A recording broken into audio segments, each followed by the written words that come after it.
ভয়ঙ্কর রূপে শক্তি বাড়িয়ে ধেয়ে আসছে রেমাল। আগ্রাসী রূপ উপকূলে উপকূলে। প্রতি মুহূর্তে বদলে যাচ্ছে সাগর ও নদী তীরবর্তী এলাকাগুলোর আবহাওয়া। পূর্ণ শক্তি নিয়ে দেশের উপকূলে ঝড়ের অগ্রভাগ এগিয়ে আসছে। বয়ে যাচ্ছে দমকা ঝড়ো হাওয়া। সাগর ফুঁসে উঠেছে স্বাভাবিকের চেয়ে কয়েক গুণ বেশি মাত্রায়। গর্জন তুলে হুঙ্কার দিচ্ছে বড় বড় ঢেউ, জানান দিচ্ছে রেমালের তেজ।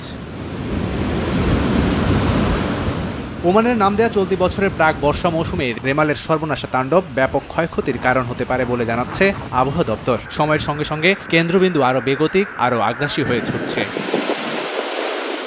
পশ্চিমবঙ্গের সাগর দ্বীপের পাশাপাশি মূল আঘাত আশ্রয় পড়বে বাংলাদেশের উপকূলে, যার আঘাত সবচেয়ে বেশি দাপট ছড়াবে 18 জেলায়। এর মধ্যে পটুয়াখালীর খেপুপাড়া বিপজ্জনক অবস্থায়, সুন্দরবনেও তাণ্ডব লীলার শঙ্কায় বাসিন্দারা। নগদে 500 টাকা বা তার বেশি পেমেন্টে পেতে পারেন ঢাকায় জমিসহ 20 কোটি টাকার পুরস্কার। এরই মধ্যে বাতাসের প্রবল গতিবেগে লন্ডভন্ড পরিস্থিতি তৈরি হয়েছে উপকূলীয় এলাকাগুলোতে। বিভিন্ন জায়গায় ঝড়ো হাওয়া ও থেমে থেমে বৃষ্টি হচ্ছে। আসলে ঘূর্ণিঝড় নাম শুনলেই আমরা যারা উপকূলীয় মানুষ আমরা সবসময় আতঙ্কে থাকি। আগের যে অবস্থা, আগের থেকে প্রায় 2 থেকে 2.5 ফুট পানি বৃদ্ধি পেয়েছে। ঠিক আছে, বর্তমান পরিস্থিতি খুবই ভয়াবহ।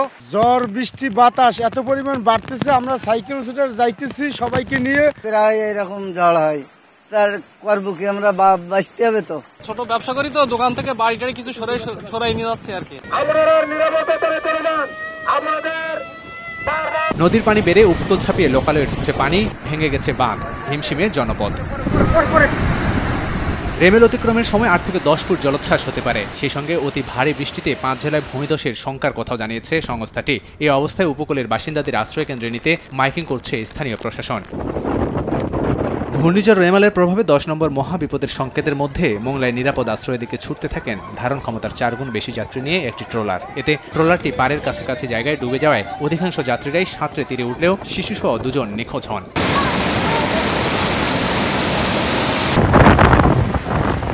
22 মে পশ্চিম মধ্য বঙ্গোপসাগরে লঘুচাপ সৃষ্টি হয়ে পরদিন নিম্নচাপে রূপ নেয়। 24 মে রাতে পরিণত হয় গভীর নিম্নচাপে। এরপর গভীর নিম্নচাপটি পর্যায়ক্রমে ঘূর্ণিঝড় রেমালে পরিণত হয়। আশ্রয় পড়ার পর প্রায় 12 থেকে 14 ঘন্টার মতো প্রভাব থাকবে রেমালের।